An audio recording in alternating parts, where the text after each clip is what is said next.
দেখছি ইতিমধ্যে গাড়ি ঢুকছে এবং খালপথে ভরানোর যে কাজটা সেটা চলছে।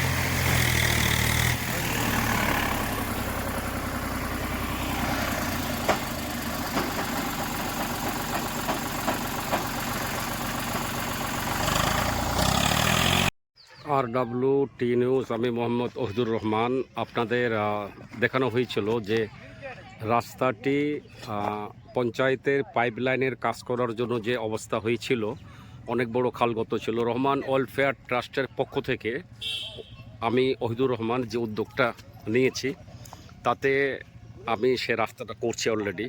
তো আমি এখানে অনেক স্কুলের বাচ্চা আছে, আমি একটু জিজ্ঞাসা করবো। একটু দাঁড়াও দাঁড়াও দাঁড়াও, তোমাদের বাড়ি এখানেই? আচ্ছা আচ্ছা। এখানে স্কুলের বাচ্চারা যাচ্ছিল অনেক কষ্টে, সেটা অলরেডি রহমান ওয়েলফেয়ার ট্রাস্টের পক্ষ থেকে রাবিশ এবং ইট দিয়ে কাজটা করা হচ্ছে। আপনারা জানাবেন, এই আমি মনে করছি মহান উদ্যোগ। এই উদ্যোগটা আপনাদের কাছে কেমন লাগে? RWT নিউজ, মোহাম্মদ ওহিদুর রহমান, ঢিটোল গ্রাম, দক্ষিণ দিনাজপুর জেলা।